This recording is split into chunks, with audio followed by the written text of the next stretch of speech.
O Flamengo está bem ativo no mercado da bola e muitos nomes são especulados ou até assumidos, admitidos pela própria diretoria.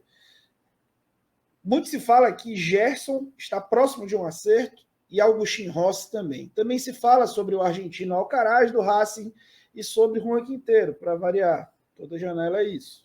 E as pessoas nunca se cansam de pedir o Quintero no Flamengo. Mas será que o clube está indo atrás das posições certas? Será que esses caras são quem o Vitor Pereira mais precisa para implantar o seu modelo? Eu decidi trazer um conteúdo para interpretar isso junto com vocês. Vem comigo!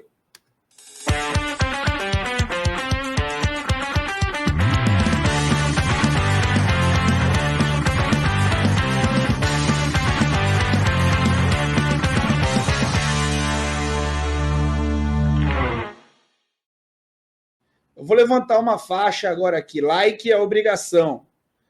Vamos lá, pessoal. Me ajudem com like. Aliás, se você quiser me ajudar, pode se inscrever no canal também. É de graça, assim como o like.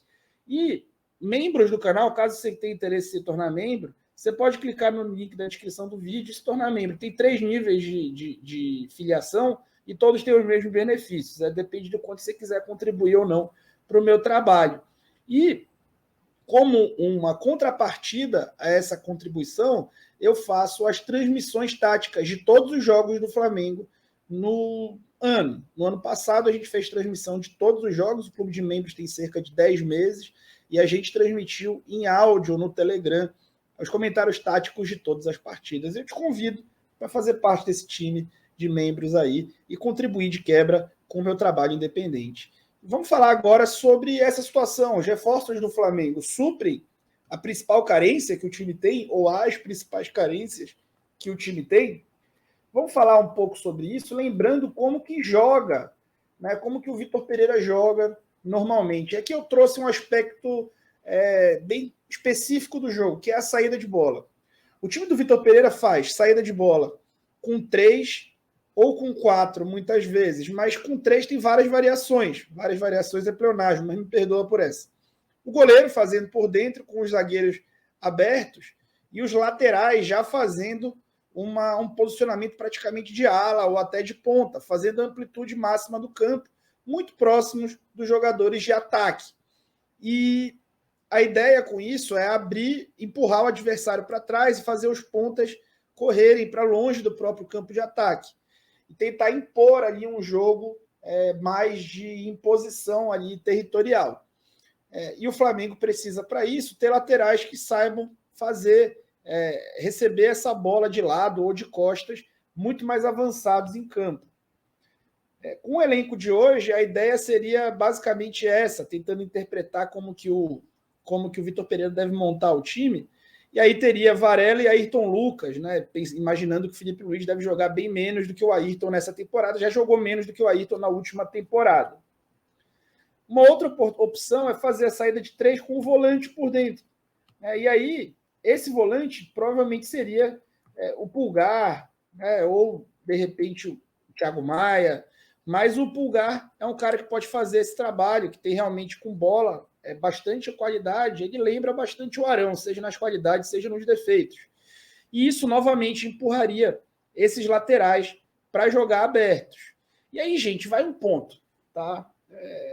Se você é rubro-negro, você vai se lembrar de uma época que o Flamengo jogava exatamente assim, com o Rogério Ceni, porém, ao invés de baixar um volante, utilizar o Felipe Luiz aqui, o Bruno Henrique era quem fazia essa amplitude pelo lado esquerdo, e pelo lado direito, quem passou a fazer o Isla. O Isla vinha muito bem com o Domenech, fazendo esse jogador aqui, né, sendo um cara mais recuado e atacando o espaço em velocidade, fazendo projeções em velocidade. E ali ele conseguia jogar bem e potencializar o Everton Ribeiro. Quando isso passou a acontecer desse jeito, a estaticidade do Isla, que estava sempre parado já lá no local futuro, no local que seria futuro caso ele tivesse recuado, gerou uma dificuldade para o Everton encontrar espaços para fazer os dribles que ele costuma fazer, dribles corporais, lances de corpo. O Gabigol vai jogar muito próximo dali, como sempre joga. Então, como são 2 jogadores que não são de velocidade, Everton Ribeiro e Gabigol, o time precisa ter velocidade e ataque ao espaço do lado direito. O Varela não é esse cara, gente. Não é esse cara. O Varela é um lateral direito que trabalha defensivamente melhor do que ofensivamente.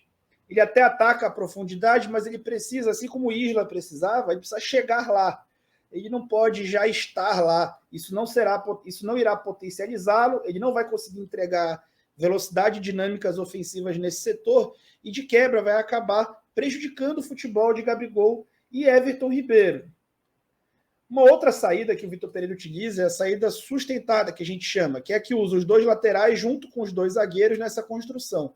Um dos objetivos dessa saída é abrir o meio de campo adversário, fazendo dessa forma que as linhas de passe apareçam mais facilmente, né? Dando uma amplitude que também já é dada, ele não abre mão no último terço, dando também nesse primeiro terço, para deixar o campo completamente aberto e a marcação do adversário dificultada. Isso atrai também mais marcadores e abre bastante espaço no meio de campo. Normalmente é assim.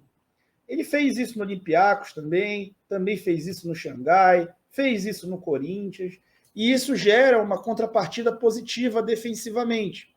Defensivamente, os jogadores ficam mais próximos um do outro e acabam não avançando tanto, e isso faz com que a linha de 4 seja sempre postada, assim como o time do Jorge Jesus sempre tinha essa linha de 4 muito pronta, né, para defender as transições, os contragolpes.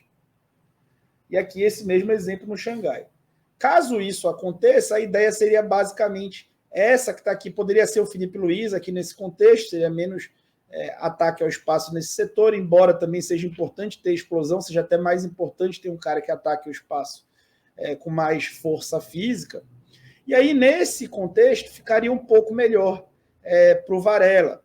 Mas o Gabigol iniciaria as jogadas aberto pelo lado direito, como ele já faz muitas vezes, mas não faz sempre. E há uma diferença muito clara em fazer muitas vezes ou sempre.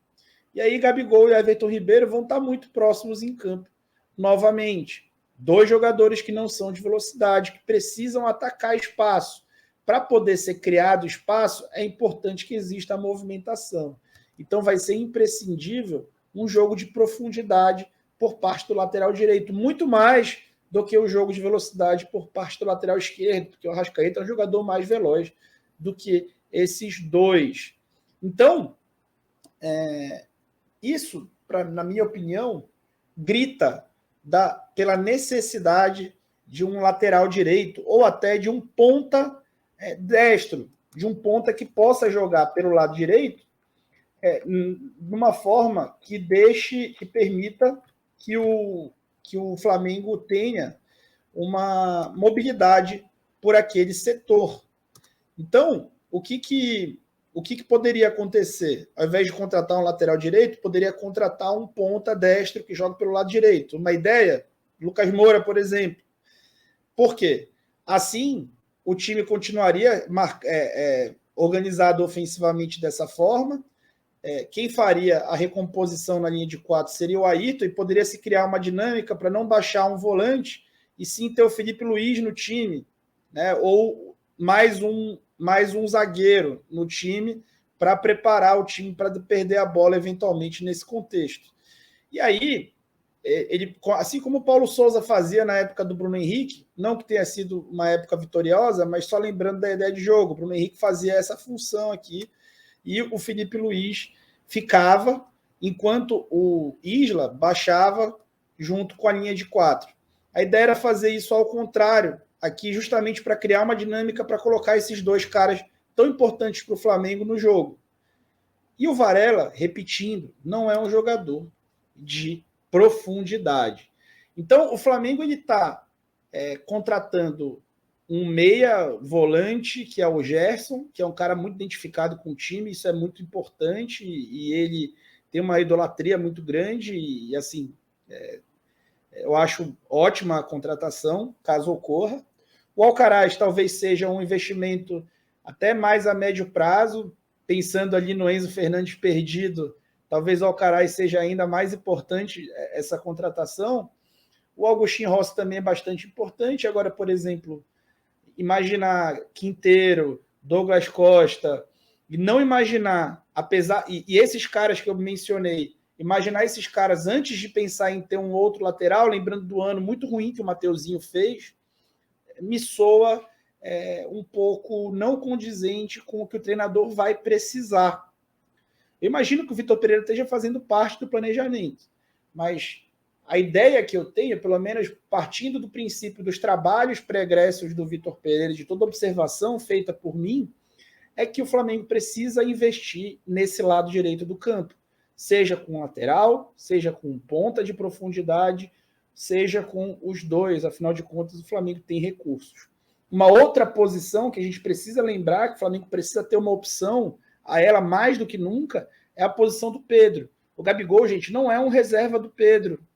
Reserva que eu digo, os dois são titulares, mas o Gabigol não é uma opção para jogar ali quando o Pedro não jogar. Uma opção até mas não vai entregar a mesma coisa que o Pedro entrega em termos de jogo de costas, de ser um pivô, de ser um jogador âncora que pode receber bola longa. E isso é muito necessário para que o time se mantenha ali em último terço, se mantenha pressionando o adversário no campo dele, como o Vitor Pereira faz muita questão. Então, também contratar um centroavante também seria muito necessário. Você fala, o Bruno Henrique pode jogar nessa função quando voltar. Gente, o Bruno Henrique volta em maio, e a gente precisa entender como é que esse cara vai voltar. Ele é um cara maravilhoso, ídolo da torcida, um jogador espetacular, mas que a gente vai precisar entender o que vai acontecer em termos de limitação física. Já não é mais nenhum garoto e teve uma lesão realmente muito séria. Então, antes de ir atrás dessa galera toda, eu iria atrás de reforçar o lado direito do campo, iria atrás de um centroavante reserva, e assim, o Gerson dá para trazer de qualquer jeito, porque o Gerson é o Gerson. Tá bom? E a tua opinião, qual é? Comenta aí e fala para mim.